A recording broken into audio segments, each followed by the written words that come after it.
Hey, what's up? It's Y, the team captain of the CMU Rodeo team, and your host for this show. And I'm Brandon Edwards, head coach of the CMU Rodeo team, and today, I'm going to be your co-host.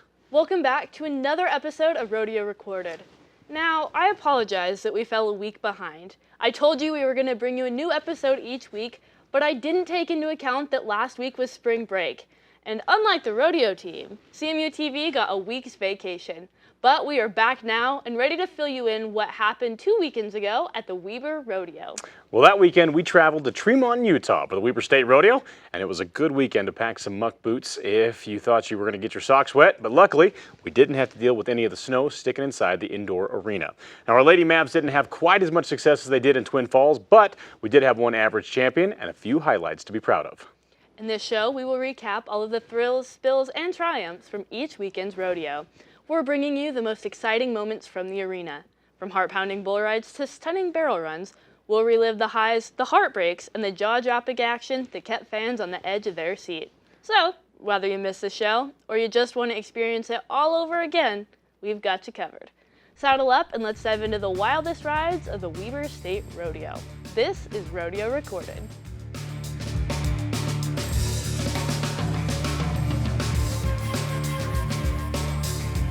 Thanks again for joining us. I'm Wiley Mitchell. And I'm Brandon Edwards. Let's take a deep dive into last weekend's rodeo. Our Lady Mavericks did not have the weekend they were hoping for in the breakaway roping. We didn't have a single girl make it back to the short go. Reagan Steed of Idaho State University came to rope last weekend.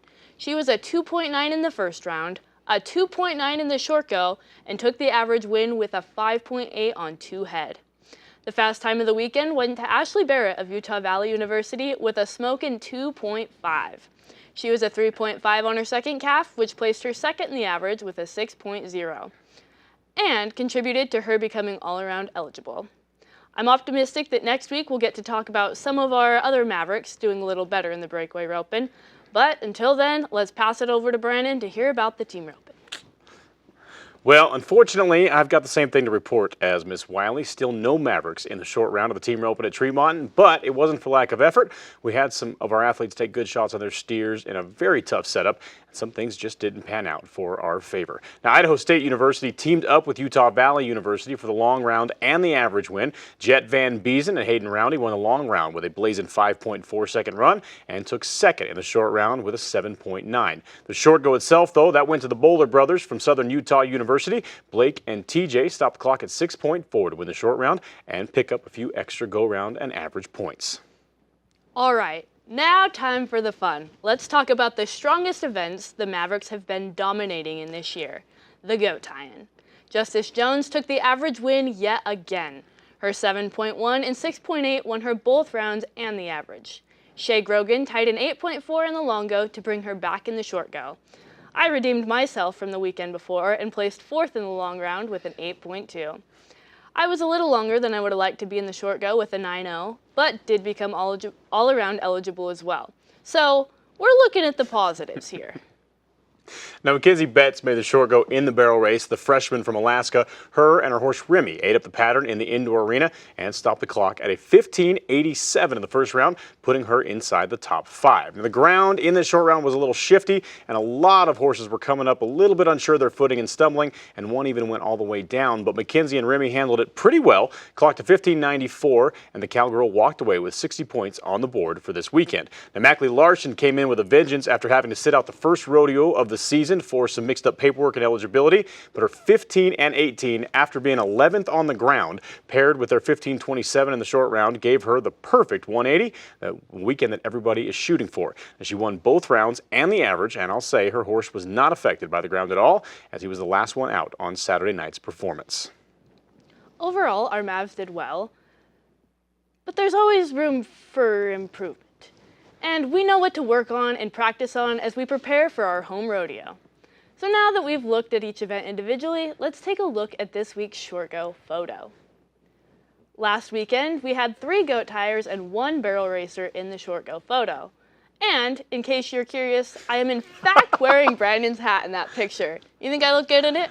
You know, I'm going to give you credit. I say you wear it better than me, and as a team, we got to give them credit because the Lady Mavericks did end up 4th with 200 points, so we kept right in there. Now, we talked about all the statistics and the nitty-gritty details, but before we leave, let's talk about some of our favorite moments from the weekend. Now, I have to give it to Justice Jones. I was sitting in the back in the staging area before goats, and our assistant coach, Tia, was sitting on Justice's goat horse. It turned out that Justice was super sick and was taking care of her illness until about 5 minutes before she came up. Then she came, hopped on Pepper, and went and won the round with a 6.8. I've been sick at a rodeo or two, and it is not easy. I mean, I had a bit of a cold, and it was hard. But having a full-on violent illness like she did, I was so impressed on how she handled it, and I thought that she did pretty incredible. What was your favorite? You know, shout out to Justice on that one. Anybody who's a fan of sports in history obviously understands the capabilities when you get into a situation like that. So looking back at things like the Michael Jordan flu game and whatnot, or, you know, food poisoning game, depending on which documentary you watched. Credit to you, though. I actually was probably going to tell you, more and more proud of you for the all-around eligibility part one, knowing that was a very sincere goal. And for those of you that have kind of followed our team, you know that we've been in a very unique situation this year. Wiley has dominated for about 2 years, and this year has very honestly dealt with some issues that were completely out of her control, and has absolutely rose to the occasion and really made up for it in a lot of ways that were not the traditional ways, not the ways we thought. So, you know, when stuff gets tough, you got to keep on moving, and you just go with it. Big fan. Haley Stroud actually jumped on jump rode one of our other teammates' horse, Josie Fitzsimmons. Moments before she rode, had a horse come up a little bit sore, didn't want to take a chance on it. Speaks a lot, not only to the horsemanship of Haley specifically, but just also a fantastic team effort, kind of a family equation here we got on our team that we know somebody's always got something available if we need it. I want to say, like, not only was it incredible that Haley was able to just jump on that horse and go rope, but I thought that was so incredible that Josie, I mean, I was back there with him, helping him unsaddle and bridle the horse. Like, no questions asked, just hop on and go trot her a couple rounds and go get on her. I think the family dynamic on our team's incredible. And, and a credit to that horse, too. I mean, that's that colt's, what, fourth, fifth real rodeo? You know, kind of out the gate. She's been roping on him a long time, but really the first time she's exposed. So, you know, I think it stands for a lot of her effort as well in the practice pen. Yeah, I agree with you. Well, that's a wrap for this week's Rodeo Recorded recap. We've seen incredible victories, heart-stopping misses, and the kind of grit that makes rodeo one of the most thrilling sports around. Thanks for joining us as we relived the highs and the lows of the arena. And don't forget to tune in to the next episode for more rodeo recaps. I'm your host, Wiley Mitchell. And I'm your co-host, Brandon Edwards. And if you enjoyed watching this week, why stop now? We'll see you on the next episode of Rodeo Recorded.